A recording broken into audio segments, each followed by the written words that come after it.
हाय दोस्तों, जय हिंद। कैसे हैं आप सभी। मैं ब्रजेश एक बार फिर आप सभी का स्वागत करता हूं आपके अपने यूट्यूब चैनल गेम सर्वे कथन में। और आज हम लोग हिंदी के कुछ महत्वपूर्ण क्यूज देखने वाले हैं। और इसमें हमारा जो चैप्टर है रहेगा आपका वर्णमाला से। तो वर्णमाला से देखिए दोस्त, पहला नंबर क्वेश्चन आपको स्क्रीन पर दिया है। कह रहा है हिंदी में अंतस्थ व्यंजन कौन सा है। तो आपको पता होना चाहिए दोस्त कि अंतस्थ व्यंजन की संख्या कितनी होती है। तो 4 होती है। अंतस्थ व्यंजन की संख्या 4 होती है। जो कौन कौन सा होता है, तो ये पहला य होता है, र होता है और ल होता है और एक और होता है व।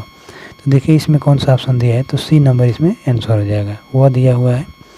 चलिए अगला नंबर क्वेश्चन देखते हैं। दूसरा नंबर क्वेश्चन आपको स्क्रीन पे दिया है दोस्त। कह रहा है हिंदी में कितने प्रकार की ध्वनियाँ होती है। देखिए दोस्त, हिंदी में जो ध्वनियाँ होती है 2 प्रकार की होती है, जिसमें पहला होता है स्वर और दूसरा होता है व्यंजन। क्या होता है दोस्त, व्यंजन होता है। पहला स्वर होता है, दूसरा व्यंजन होता है। और ये पूछा ये किसके भाग होते हैं, तो वर्ण के 2 भाग होते हैं। जो वर्ण होता है, वर्ण के 2 भाग होते हैं, स्वर और व्यंजन। चलिए अगला नंबर क्वेश्चन देखते हैं। अगला नंबर क्वेश्चन है स्वर किसका भाग होता है। तो देखिए अभी जो है हमने आपको बताया है कि स्वर किसका भाग होता है। तो वर्ण के 2 भाग होते हैं, स्वर और व्यंजन। तो कौन सा ऑप्शन हो जाएगा, सी नंबर इसका राइट आंसर हो जाएगा। चलिए आगे देखते हैं। अगला दिया है कि हिंदी में स्पर्श व्यंजन की संख्या है। तो देखिए दोस्त, हिंदी में स्पर्श व्यंजन की संख्या क्या होती है, 25 होती है, जिसमें क से लेकर के और म तक होता है। इसे हम पंचम वर्ण वाला भी कहते हैं। इसे क से क ख ग घ छ छ यानी कचट तब जो स्पर्श व्यंजन होता है 5-5 का जो है आपका क्या होता है, ग्रुप होता है इसमें। तो ये आपका इसकी संख्या कितना होता है, 25 होता है। देखिए ये जो होता है ये कंठ तालु दंत ओष्ठ को स्पर्श करती है। यानी कंठ में आपका कौन सा आता है आपको पता होगा, कंठ तालु दंत ओष्ठ। तो ये आपका क्या हो जाएगा, स्पर्श व्यंजन की संख्या आपका 25 हो गया। चलिए अगला नंबर देखते हैं। 5 नंबर क्वेश्चन आपको स्क्रीन पे है दिया है। निम्न में से स्वर ध्वनियों के प्रकार कौन से हैं। स्वर ध्वनियों के प्रकार आपको बताना है। तो आपका इसका आंसर कौन सा हो जाएगा दोस्त, दीर्घ है कि प्लुत है कि ह्रस्व है। तो देखिए स्वर जो ध्वनि होता है ना दोस्त, पहले आपको ये जानना है कि उच्चारण, देखिए उच्चारण के आधार पे अगर पूछा जाए, उच्चारण के आधार पे, तो उच्चारण के आधार पे ध्वनि 3 प्रकार की होती है। कौन कौन सा, जिसमें पहला आपका दीर्घ होता है, दूसरा प्लुत मान लीजिए, तीसरा ह्रस्व या ह्रस्व दीर्घ प्लुत होता है। तो ये तीनों होता है। तो इसमें आंसर कौन सा हो जाएगा, उपयुक्त सभी हो जाएगा, यानी डी नंबर इसका राइट आंसर हो जाएगा दोस्त। चलिए आगे देखते हैं। आगे दिया है कि हिंदी वर्णमाला में मूल स्वर की संख्या है। तो हिंदी वर्णमाला में मूल स्वर कितने होते हैं दोस्त, मूल स्वर कितने होते हैं, तो इसमें होते हैं 4 होते हैं। कौन कौन सा होता है अगर पूछा जाए, तो मूल स्वर जो होता है, जो ह्रस्व स्वर होते हैं, तो इसमें आता है आपका अ आता है, छोटी ई आता है और छोटा ऊ आता है, और आपका आता है री, री यानी ऋषि री। ठीक है दोस्त। चलिए अगला नंबर क्वेश्चन देखते हैं। अगला नंबर क्वेश्चन आपके सामने दिया है कि हिंदी वर्णमाला में अंग और अह क्या कहलाता है। तो अंग और अह क्या कहलाता है दोस्त, तो ये आपका क्या कहलाता है, ये अयोगवाह कहलाता है। ये डी नंबर इसका राइट आंसर हो जाएगा। देखिए वे वर्ण जो न तो स्वर है और न ही व्यंजन है, अयोगवाह कहलाते हैं। ठीक है दोस्त। चलिए अगला नंबर क्वेश्चन देखते हैं। 8 नंबर क्वेश्चन दिया है अय का उच्चारण स्थान कौन सा है। तो देखिए अय का उच्चारण स्थान अगर आपको जानना है, तो अय का उच्चारण स्थान पहले आपको ये देखना है कि अय जो है किन 2 वर्णों से मिल करके बना है। देखिए अ के साथ जब आप छोटी ई या बड़ी ई का जब मेल कराते हैं तो आपका ये अय बनता है। देखिए तो आपको पता होना चाहिए कि अ जो है कंठ से बोला जाता है और ई तालु से बोला जाता है। तो दोनों को मिलाएंगे तो क्या हो जाएगा, कंठ तालव्य, यानी डी नंबर इसका राइट आंसर हो जाएगा दोस्त। ठीक है। तो इस तरह से अगर कभी भी अगर आपसे पूछे अय और ये वाला है, दोनों जो है आपको किससे बोला जाता है, तो कंठ तालव्य से बोला जाता है। चलिए अगले नंबर क्वेश्चन देखते हैं। दिया है निम्न में से कौन सा पश्च स्वर है। तो देखिए पश्च स्वर आपसे पूछा है, तो देखिए ई है, ऊ है, ए है और है। तो इसमें कौन सा होगा पश्च स्वर आपका, तो बी नंबर हो जाएगा इसका राइट आंसर। देखिए पश्च स्वर का मतलब होता क्या है दोस्त, जिह्वा की स्थिति के आधार पर स्वर के 3 प्रकार होते हैं। जैसे पश्च स्वर जो दिया है तो 3 प्रकार का मतलब होता है। पहला आपका होता है अग्र स्वर, दूसरा आपका होता है मध्य स्वर और तीसरा आपका होता है पश्च स्वर। तो अग्र स्वर जो होता है ना दोस्त, अग्र स्वर में आपका आता है छोटी ए आता है, बड़ी ई आता है, उसके बाद से ए आता है और ऐ आता है। ये आपका आता है अग्र स्वर में। मध्य स्वर में आपका केवल एक ही आता है। कौन सा आता है? तो यह आपका आता है अ आता है।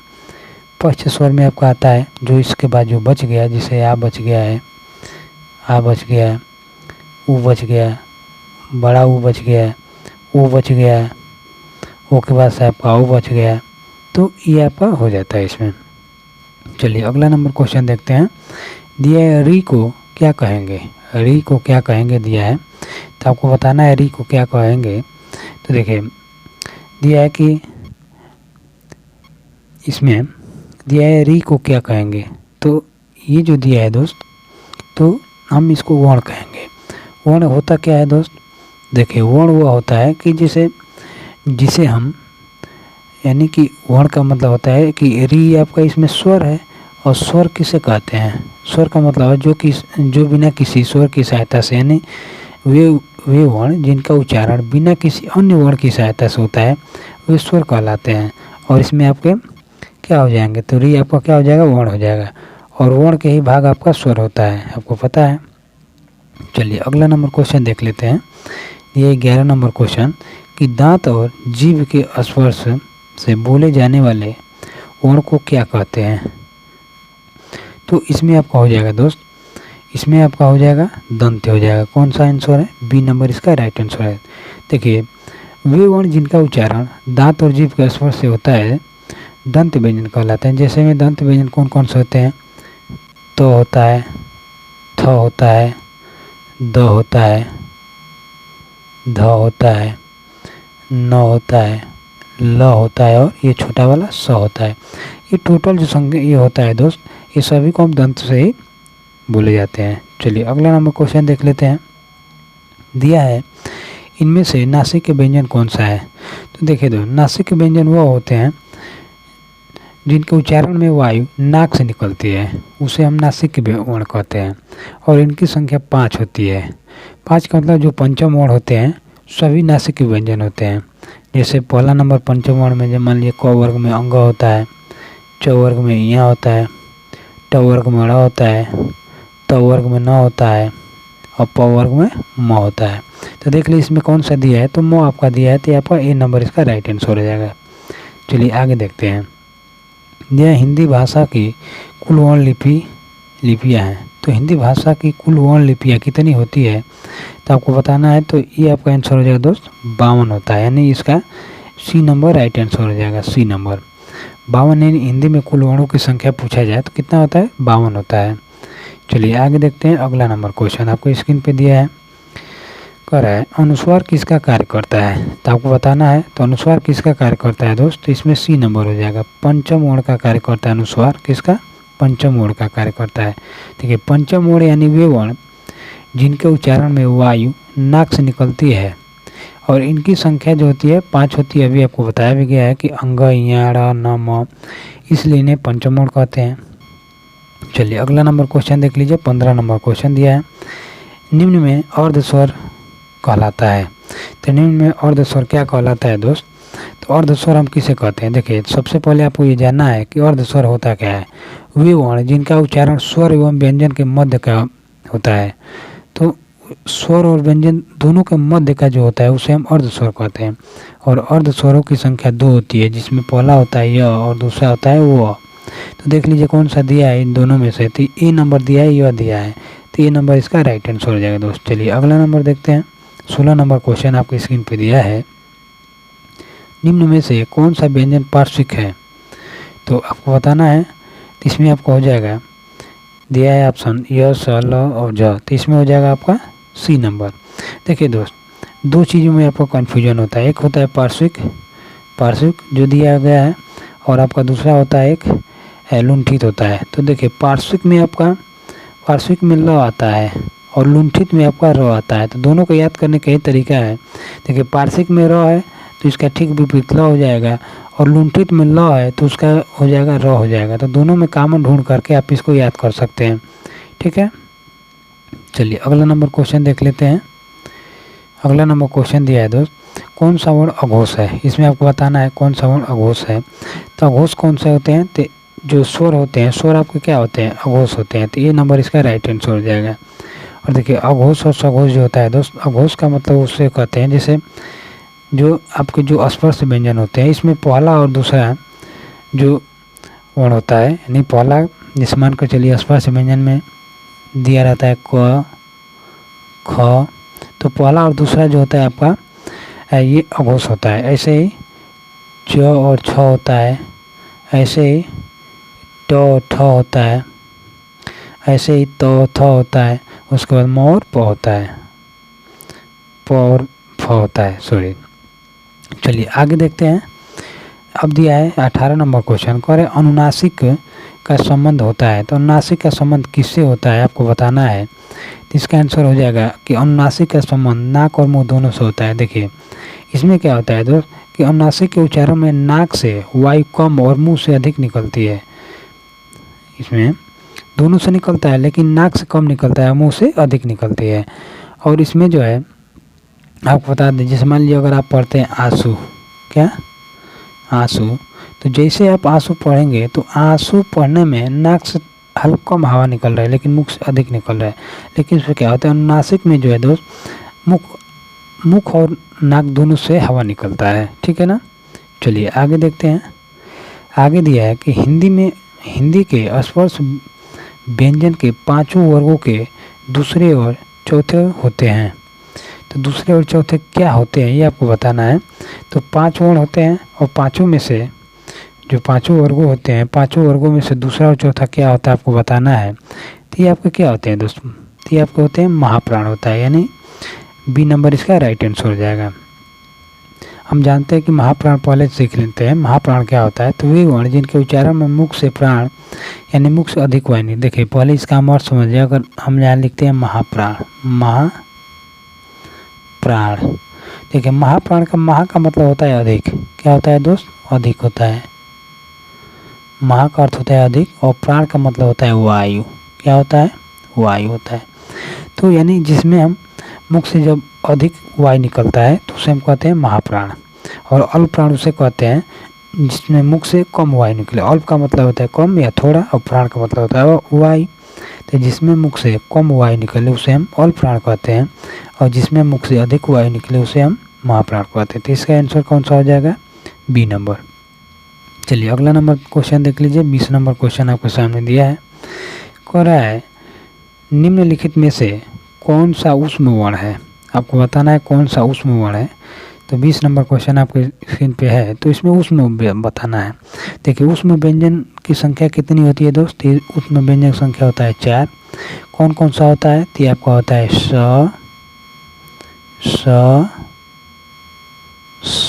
और ह। देख लीजिए इसमें कौन सा दिया है। तो इसमें आपका ह दिया हुआ और कोई नहीं है, तो यानी कि आपका इसमें डी नंबर इसका राइट आंसर हो जाएगा। देखिए इसमें जो ऊष्म व्यंजन होता है इसको पहले आप जान भी लीजिएगा। ऊष्म व्यंजन की संख्या होता है 4। कौन कौन सा होता है, तो स।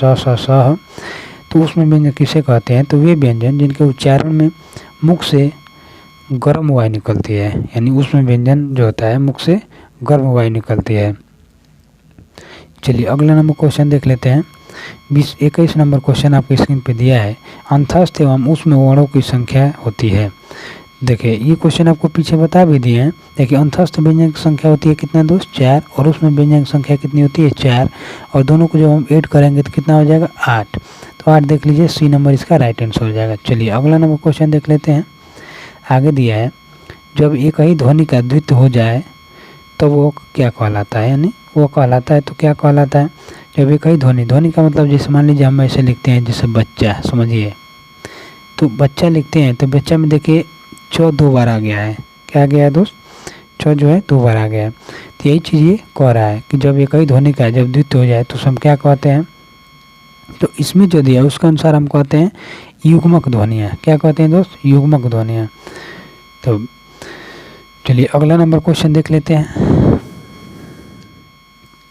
दिया है निम्न में से यानी निम्न में कौन सी ध्वनि महाप्राण नहीं है। अब आपको बताना है इसमें महाप्राण कौन नहीं, तो अभी आपको बताएं महाप्राण कौन सा होता है। महाप्राण वो होता है जो दूसरा और चौथा, यानी जो स्पर्श व्यंजन संख्या जो 25 होती है उसमें दूसरा और चौथा जो वर्ग होता है वो आपका महाप्राण होता है। तो कौन इसमें महाप्राण नहीं है, तो देखिए ख आपका क के बाद यानी दूसरा आता है, ग आपका देखिए ये दूसरा पे आता है, ये आपका आता है ये घ किस पे आता है, इसको पहले देख लेते हैं। तो ये आपका चौथा पे आता है, और ये झ किस पे आता है, तो झ वाले किस में आते हैं, तो च वाले में आता है। तो च छ और ज झ ये भी आपका चौथे पे आता है, यानी कौन सा आंसर हो जाएगा, सी नंबर हो जाएगा। तो सी नंबर इसका राइट आंसर हो जाएगा दोस्त, क्योंकि दूसरे और चौथे पे आने वाले जो होते हैं महाप्राण होते हैं, और ये महाप्राण कौन नहीं है कह रहा है, यानी जो आपका महाप्राण नहीं है। सी नंबर इसका राइट आंसर हो जाएगा। चलिए आगे देखते हैं। 24 नंबर क्वेश्चन आपके सामने है दोस्त, कह रहा है उत्क्षिप्त व्यंजन का उदाहरण है। तो उत्क्षिप्त व्यंजन कौन से होते हैं, ड और ढ होते हैं, यानी डी नंबर इसका राइट आंसर हो जाएगा, ड और ढ हो जाएगा। देखिए इसे हम जानते हैं उत्क्षिप्त व्यंजन क्या होता है, तो वे वर्ण जिनके उच्चारण में जीभ उलटकर वायु को बाहर की ओर निकलती है उसे हम उत्क्षिप्त व्यंजन कहते हैं। और एक चीज़ और है कि उत्क्षिप्त व्यंजन का एक और नाम होता है जिसे हम कहते हैं तड़नजात, यानी क्या कहते हैं दोस्त, तड़नजात कहते हैं, तड़नजात। इसे हम द्विगुण व्यंजन भी कहते हैं। क्या कहते हैं दोस्त, द्विगुण व्यंजन भी हम इसे कहते हैं। चलिए अगला नंबर क्वेश्चन देख लेते हैं। दिया है य व र ल किस वर्ग के व्यंजन है। तो अभी आपको बताया किसके वर्ग के व्यंजन है, ये आपका अंतस्थ व्यंजन है। इसमें आपको ये भी बताया कि ये जो होता है य र ल होता है, ये वैसे वर्ण है जो जीव के मुख, यानी जो जीव मुख के अंत भाग यानी अर्थात यानी कंठ, तालु, दंत, ओष्ठ को पूर्णतः स्पर्श नहीं करते हैं, ये आपके अंतस्थ व्यंजन कहलाते हैं। यानी ये कंठ को, तालु को, दंत को, ओष्ठ को स्पर्श नहीं करते हैं।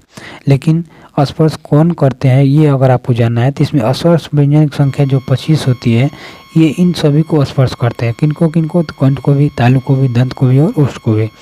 तो ये स्पर्श व्यंजन होते हैं जो स्पर्श करते हैं, लेकिन जो स्पर्श नहीं करते हैं वे क्या कहलाते हैं, तो ये आपके अंतस्थ व्यंजन कहलाते हैं। चलिए अगला नंबर क्वेश्चन देख लेते हैं।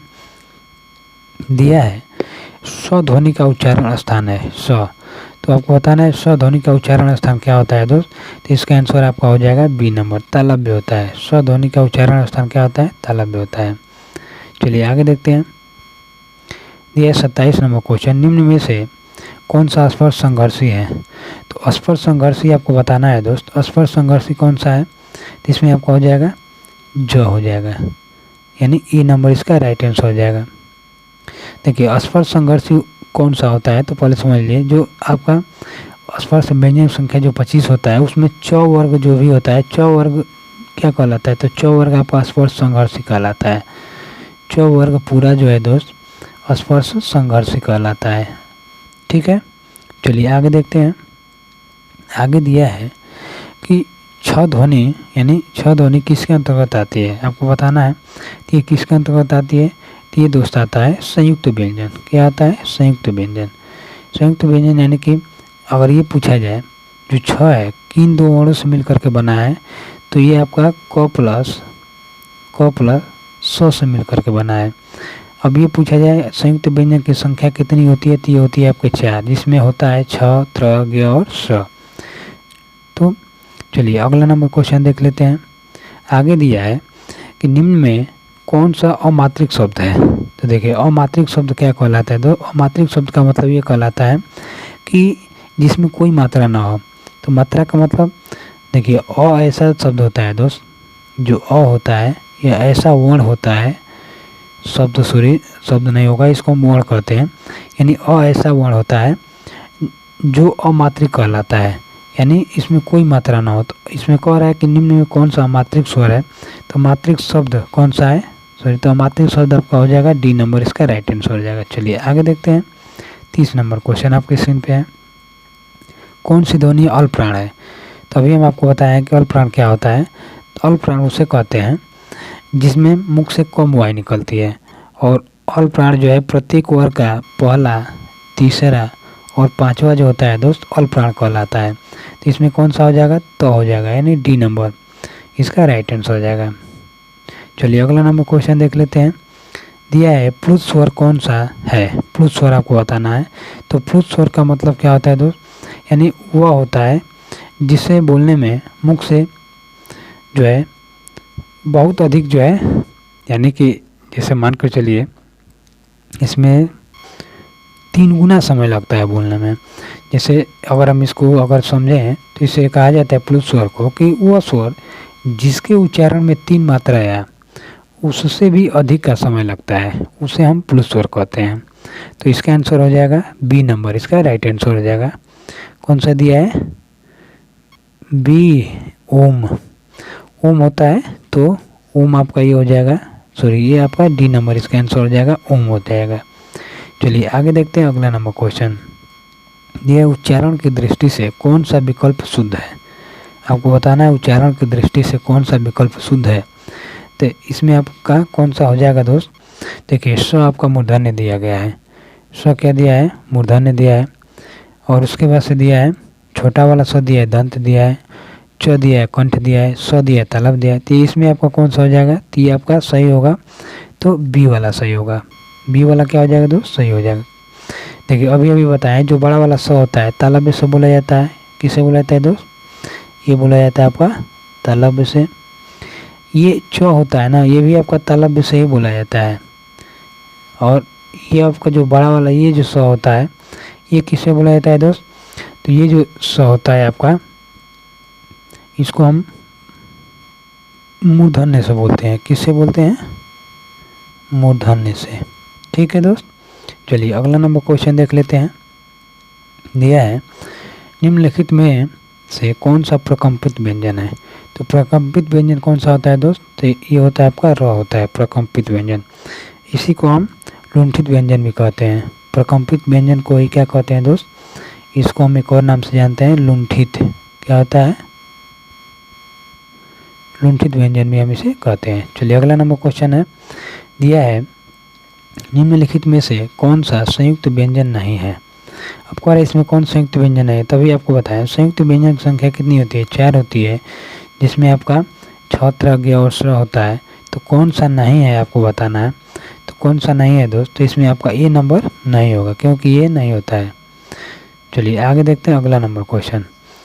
दिया है कि हिंदी स्वरों का वर्गीकरण जब जीव के भाग के आधार पर किया जाता है तो निम्नलिखित में कौन सा भेद इसके अंतर्गत नहीं आएगा। तो आपको बताना है, तो इसका आंसर कौन सा हो जाएगा, तो बी वृत्त स्वर हो जाएगा। कौन सा हो जाएगा दोस्त, बी वृत्त स्वर हो जाएगा। आपको बता दें कि जीव की स्थिति के आधार पर स्वर 3 प्रकार के होते हैं, और जो पहला होता है आपका अग्र स्वर होता है, दूसरा मध्य स्वर होता है, तीसरा पश्च स्वर होता है। ये आपका नहीं होता है, इसमें ये अलग दिया हुआ है। चलिए अगला नंबर क्वेश्चन देख लेते हैं। 36 नंबर दिया है अर्ध विवृत स्वर है, इसमें बताना है अर्ध विवृत स्वर कौन सा होता है। तो ये आपका हो जाएगा दोस्त, इसका बी नंबर ए हो जाएगा, ये अर्ध विवृत स्वर होता है। आपको पता होना चाहिए कि अर्ध विवृत स्वर जो होता है मुख्य कृति के आधार पे स्वर के 4 प्रकार होते हैं, जिसको हम कहते हैं पहला विवृत होता है, दूसरा अर्ध विवृत होता है, तीसरा समवृत स्वर होता है, और चौथा अर्ध समवृत स्वर होता है। तो इसमें जो होता है अर्ध विवृत में कौन कौन सा आता है, तो ए आता है, आ आता है और अ आता है। इसमें कौन आता है दोस्त, तो ए, उसके बाद आपका आता है आ, और उसके बाद आता है अ। ठीक है, चलिए अगला नंबर क्वेश्चन देख लेते हैं। 37 नंबर क्वेश्चन दिया है ट वर्ग उच्चारण की दृष्टि से किस प्रकार की ध्वनि है। तो ट कैसी ध्वनि है दोस्त, तो ये आपका हो जाएगा सी नंबर राइट आंसर है, यानी मूर्धन्य होता है। ट वर्ग क्या होता है, मूर्धन्य होता है। वे व्यंजन जिनका उच्चारण मूर्धा यानी तालु के मूर्धा जो होता है, यानी तालु मूर्धा, यानी कि जो जीभ का जो आगे वाला जो हिस्सा होता है मुड़ जाता है, तो वे क्या कहलाते हैं दोस्त, मूर्धन्य कहलाते हैं। चलिए आगे देखते हैं 38 नंबर क्वेश्चन। 38 नंबर क्वेश्चन है दोस्त कि किन ध्वनियों को अनुस्वार कहा जाता है। किन ध्वनियों को अनुस्वार कहा जाता है, और ऑप्शन है आपका स्वर के बाद आने वाली नासिक की ध्वनियाँ, स्वतंत्र रूप से उच्चारित ध्वनियाँ, या उसके बाद है स्वर के साथ आने वाली ध्वनियाँ, यदि है ध्वनियों व्यंजन के साथ आने वाली ध्वनियाँ। इसमें आंसर हो जाएगा आपका ए नंबर। ये आपका होता है स्वर के बाद आने वाली ध्वनियाँ, आने वाली नासिक की ध्वनियाँ क्या कहलाती है, तो अनुस्वार कहलाती है। चलिए आगे देखते हैं अगला नंबर क्वेश्चन। दिया है कि किस शब्द में री स्वर नहीं है। किस शब्द में री स्वर नहीं है ये बताना है आपको। ये तो आसान है, इसमें री नहीं दिया गया है, डी नंबर इसका राइट आंसर हो जाएगा। चलिए आगे देखते हैं। दिया है स्र एक संयुक्त व्यंजन है, इसमें किन दो वर्णों को सम्मिलित किया गया है। तो स आपको बताना है किन दो वर्णों को सम्मिलित किया गया है। तो ये किससे मिलकर बनता है दोस्त, तो ये आपका बनता है सी नंबर, यानी स और र से मिलकर के बनता है स्र। चलिए आगे देखते हैं। स्वरों के उच्चारण में लगने वाले समय को क्या कहते हैं। तो बताइए स्वरों के उच्चारण में जो लगने वाला समय होता है दोस्तों, उसे हम क्या कहते हैं, मात्रा कहते हैं। क्या कहते हैं, मात्रा कहते हैं। इसमें डी नंबर इसका राइट आंसर हो जाएगा। चलिए आगे देखते हैं। अगला नंबर क्वेश्चन दिया है उद्यान का शुद्ध वर्ण विच्छेद है। तो अभी हम आपको एक छोटा सा वीडियो बनाए थे वर्ण के बारे में, तो उसमें आपको कुछ बताया है कि वो क्या होता है। तो इसमें आपका सी नंबर इसका राइट आंसर हो जाएगा, देख लीजिए। चलिए आगे देखते हैं। अगला नंबर क्वेश्चन देखिए दोस्त, कभी भी जो है व्यंजन में जो है हलंत लगा होता है, जिसमें यह है तो इसमें यह में हलंत छूट गया है, तो इसमें आपका यहाँ भी हलंत हो जाएगा, ठीक है ना। चलिए आगे देखते हैं। आगे दिया है कि र का विवरण, तो र का विवरण अगर आपको बताना है तो इसमें आपका कौन सा हो जाएगा, ए नंबर हो जाएगा दोस्त। कौन सा होगा, ए नंबर। र का विवरण, इसको हम क्या क्या कहते हैं, वर्ष भी कहते हैं, लुंठित भी कहते हैं, सघोष भी कहते हैं, और अल्पप्राण भी व्यंजन ये होता है। देखिए एक ही साथ ये पूरा याद रहेगा ना, तो आपको जो है इसके बाद इसमें कोई अन्य चीज़ नहीं बनता है। इसको एक और चीज़ हम क्या कहते हैं, प्रकम्पित व्यंजन भी कहते हैं र को, ये आपको ध्यान देना है। चलिए आगे देखते हैं। अगला नंबर क्वेश्चन दिया है कि सभी स्पर्श व्यंजन कौन से वर्ग में हैं। अब इसमें से बताना है जो सभी स्पर्श व्यंजन होते हैं वो किस वर्ग में हैं, यानी जो दिया है 4, इसमें सभी स्पर्श ही होने चाहिए, ये आपको बताना है। तो इसमें आपका हो जाएगा सी नंबर इसका राइट आंसर हो जाएगा। स्पर्श व्यंजन संख्या कितना होता है दोस्त, अगर पूछा जाए तो आपका होता है 25, जो क से लेकर म तक लगातार, यानी क ख ग छ ऐसे करके पूरा होता है।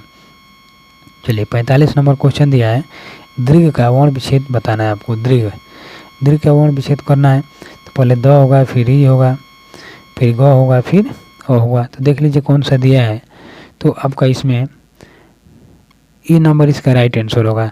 और ए नंबर में देखिए यहाँ गलत दे दिया है, जैसे 7 जो दिया है ना दोस्त, यहाँ जो 7 दिया है, 7 के स्थान पे यहाँ क्या होना चाहिए, ग होना चाहिए, ऐसे ये रहेगा यहाँ। सॉरी ये टाइपिंग मिस्टेक हो गया है यहाँ। तो चलिए अगला नंबर क्वेश्चन देख लेते हैं। आगे दिया है कि हिंदी शब्दकोश के अनुसार संतान, सकल, सचल, सक्षम शब्दों का सही क्रम कौन सा है।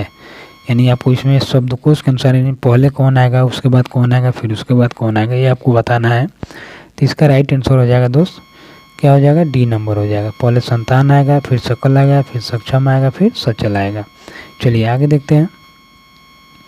स्वर तंत्रियों में कंपन के आधार पर हिंदी वर्णमाला में व्यंजनों के कौन से 2 वर्ग बनते हैं, आपको बताना है। तो इसका राइट आंसर कौन सा हो जाएगा दोस्त, तो इसका राइट आंसर हो जाएगा सी हो जाएगा, सघोष और अघोष, यानी अघोष सघोष दोनों बनते हैं।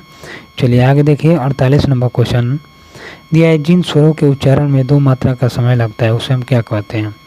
तो जो 2 मात्रा का जब समय लगता है तो उसे हम क्या कहते हैं दोस्त, तो इसका राइट आंसर कौन सा हो जाएगा, तो इसे हम कहते हैं गुरु स्वर कहते हैं, यानी सी नंबर इसका राइट आंसर हो जाएगा, गुरु स्वर।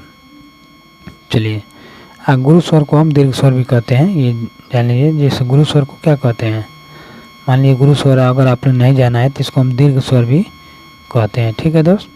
चलिए आगे देखते हैं। आगे दिया है 49 नंबर क्वेश्चन कि निम्नलिखित में से कौन सा समृद्ध स्वर है। तो समृद्ध स्वर कौन सा है दोस्त, तो इसमें सी नंबर इसका राइट आंसर हो जाएगा। यानी कि देखिए पहले ए हो गया है, फिर बी नीचे हो गया है, फिर डी हो गया है, तो यानी सी ये है आपका, ये आपका ई इसका आंसर हो जाएगा, ठीक है दोस्त। तो चलिए आगे देखते हैं 50 नंबर क्वेश्चन, और आज का अंतिम क्वेश्चन है। कह रहा है कि यहाँ का उच्चारण स्थान कौन सा है। तो आपको पता होना चाहिए कि ये जो है कौन से भी बोला जाता है, और इसको हम नासिक यानी अनुनासिक भी कहते हैं। तो देखिए यहाँ जो होता है ना दोस्त, यहाँ में अगर ये पूछा जाए कि यहाँ क्या होता है, तो यहाँ आपका उसको हम कहते हैं पंचम वर्ण भी कहते हैं, या अनुनासिक भी कहते हैं, नासिक भी कहते हैं, इसको हम पंचमाक्षर भी कहते हैं। तो देखिए आज जो है दोस्त हमने 50 क्वेश्चनों का टेस्ट रखा था और उसमें आपको ये पूर्ण हो गया। तो आज का ये वीडियो कैसा लगा आप ज़रूर बताइएगा, और ऐसे ही वीडियो हम कोशिश करेंगे कि आपको पूरा जो है एक एक चैप्टर लेकर के और आपको हम प्रैक्टिस करा देंगे। और जो इसमें कमियां होती है तो आप अगर कुछ बताएंगे तो हम उसको सुधारने की कोशिश करेंगे। अन्य मान लीजिए अगर आप नहीं करते हैं तो मुझे यही लगेगा कि आपको अच्छा लगा या आप जो है देखे ही नहीं हैं, है कि नहीं। तो चलिए ठीक है दोस्त, जय हिंद, वंदे मातरम।